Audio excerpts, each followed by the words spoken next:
Yeah, the Swedish väsen, the beings all around us, of the things we can see but not explain, or the things we think we can explain but behaves out of our control, in our control.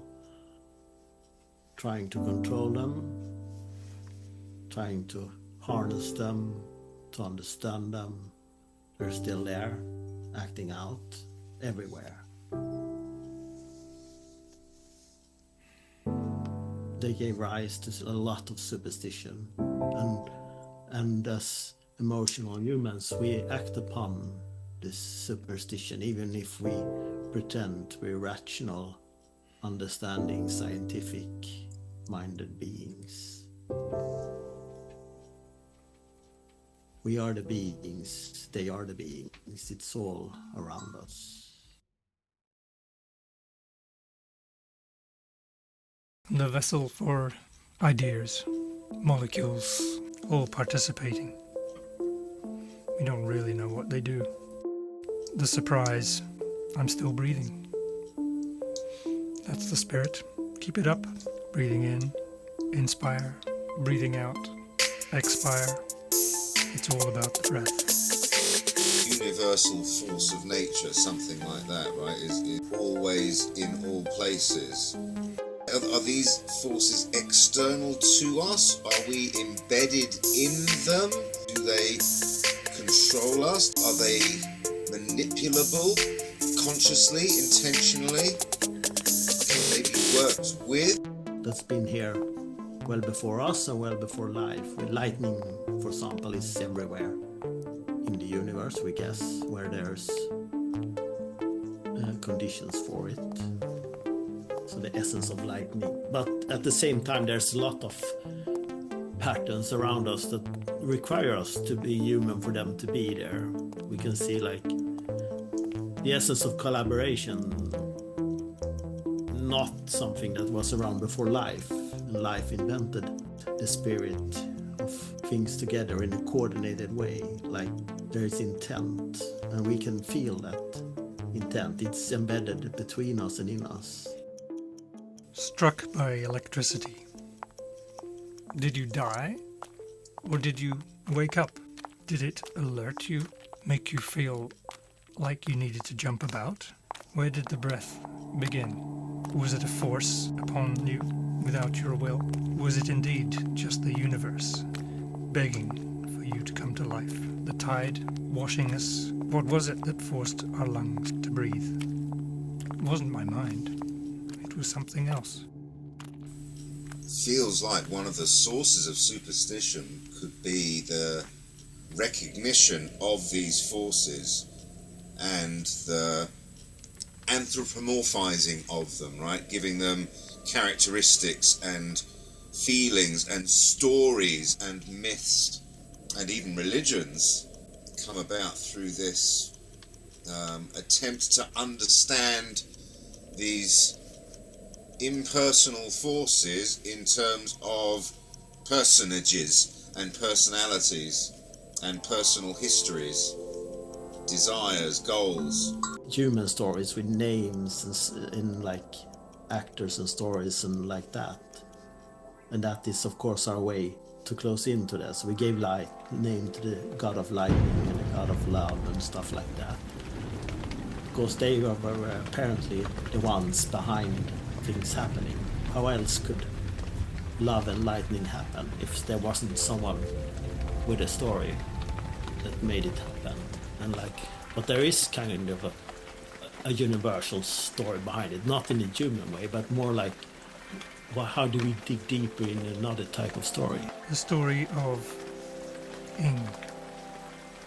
How are you spiriting the continual, the non-objective, the word without a description? Yes, we have a word for it, but it's not the whole thing. And if we spoke another language, it would be garbage.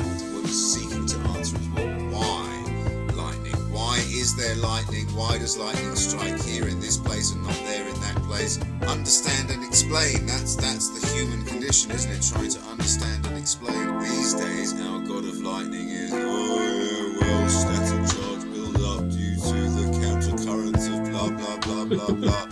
This is our current story, but at the end of the day, it's no different to the god of lightning got angry and threw a thunderbolt down to smite the ant. A story to give meaning after the fact to an event that simply occurred.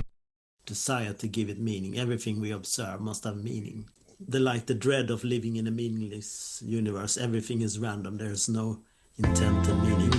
And we know that that isn't true because we are human and we have intent and meaning. So everything else must have it as well.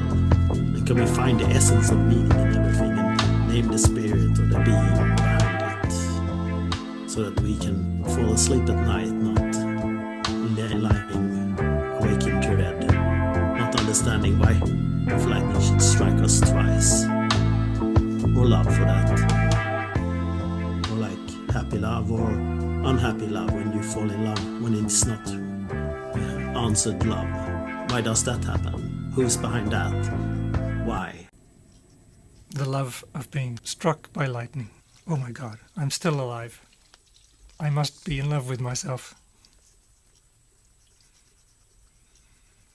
What a strange proposition. But it's true. I must find the others and tell them my story, for without the story of being struck by lightning, it means nothing. It's just another day. The lightning of truth, even if our words are wrong. There must be ways in which we can make ourselves more or less available to these forces. You know, like sails in the wind. You can angle the sails to catch more or less of the wind. Some kind of personal relationship, right? Is that a means by which to do that, right? The Like what's a love sail? What's a lightning sail? What's a gravity sail for that being? Or like catching this. We know, of course, the physical ones are easy today. We have science and math to understand and even calculate and predict them. We can predict the planets and stuff like that. But then we come to the unpredictable ones, like weather. It's becomes blurry, and then we have like the really human ones, like love and betrayal and stuff like that. Not predictable at all. But we want to have that. We have to have the math formula for betrayal. Who's likely to betray me? I can see in my spreadsheet. Like, or I can catch. I set up betrayal sails and I catch the betrayer in them, or the betrayal behavior, so that it deflected away. There's free will, free is, and free are.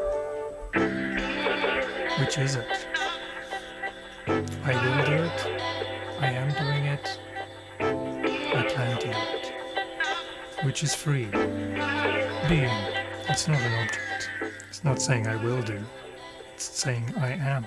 Lots of little psyches, right, which are sort of jostling for position and dominance within the psyche of these, you know, meta beings, that little mini selves that are jostling. If one is conflicted inside this sort of jostling, but can be integrated into a sort of more harmonious dance, maybe. This is where life began. Yeah, the ground zero of life. That first spark. If we keep looking for it, we'll find it.